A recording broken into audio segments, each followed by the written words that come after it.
All right. I think we need to say it plainly right off the top. This is what a national championship team looks like. This is what a number one team in America looks like. And if you're watching what Michigan just did to number 7 Purdue on the road in one of the toughest buildings in college basketball, you're watching a team that is not just good.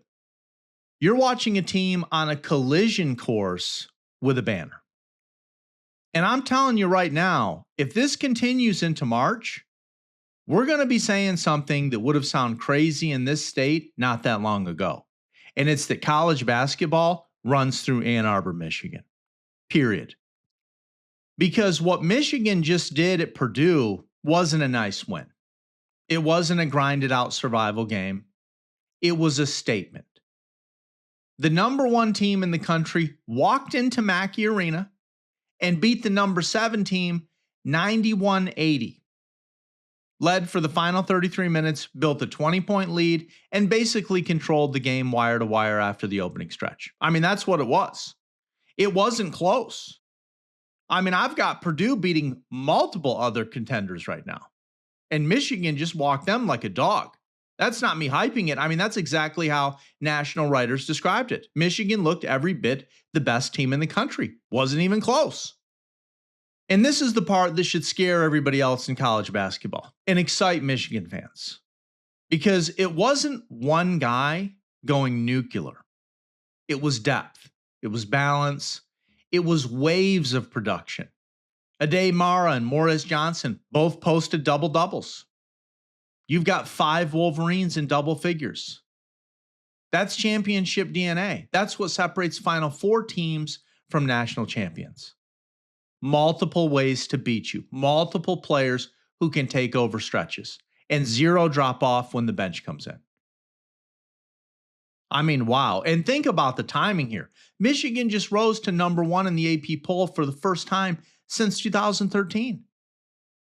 It's been 13 years, 60 of 61 first place votes. And I don't know who the one person was that didn't vote for it, but maybe they should open their eyes.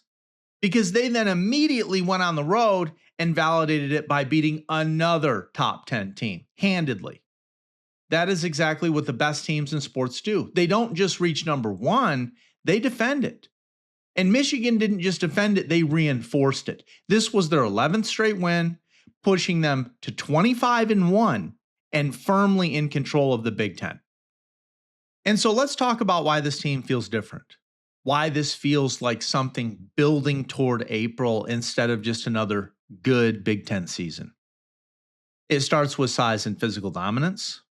Michigan out-rebounded Purdue 39-31. They dominated second chance points, and they shot efficiently from everywhere. 53% overall and 57% from the 3.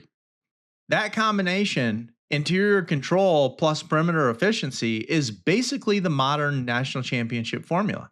You can beat anybody, anywhere, any style. And then there's the coach, Dusty May, who has turned Michigan into a machine in record time. And I'm dead serious. This isn't hype. I mean, his Wolverines started 24-1, reached number 1 for the first time in 13 years, and have been blowing out ranked teams by historic margins since November. This is facts. I mean, that program transformation speed is insane. That's what elite coaching hires look like when they hit. And now you're seeing it peak at the exact right time in February, when great teams separate from good ones. And here's the part that really changes the conversation in this state. Michigan has already beaten ranked rivals. They've won huge non-conference games and now taken down a top 10 Big Ten contender on the road. If this trajectory continues into March, and that's the key, we're not talking about a nice season. We're talking about a potential national champion emerging out of Ann Arbor. And if that happens, if Michigan cuts down the nets, let's be honest about what that means historically and culturally. The center of college basketball in Michigan, and arguably the Big Ten, shifts decisively. I already talked about in my other segment how Michigan State hasn't won a championship in basketball in more than 20 years. I mean, you need to think about the contrast here. Because for years, the narrative in this state has been that East Lansing is the basketball capital. That's how the fans treat it, even though they haven't won anything. That Michigan State is the gold standard. But I'm telling you right now, banners matter, not that fan rhetoric. That don't mean nothing. And if Michigan wins a national championship in this era, with this dominance, with this number one ranking, with this kind of season, you can say beyond a shadow of a doubt that that sport runs through Ann Arbor right now. Not legacy, not history. I'm talking about today. And the scary part for everybody else is this team still looks like it has another gear. I mean, I watched the game. If you watch the game, you can see that. They just beat the number 7 team in the country by double digits on the road. And national analysts are already saying Michigan is the true number 1. I mean, these kids are playing like a machine.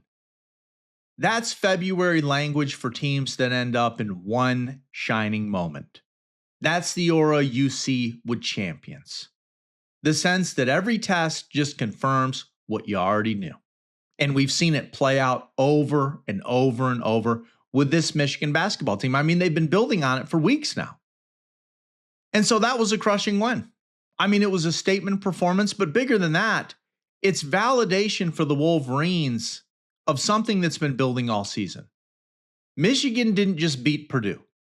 They reinforced the idea that they are the best team in America. And if this keeps trending where it's trending, we may be heading toward a moment where the map of college basketball tilts north, tilts straight towards Ann Arbor. We're going to be covering it. Keep it locked. You're listening to Midnight Sports Detroit.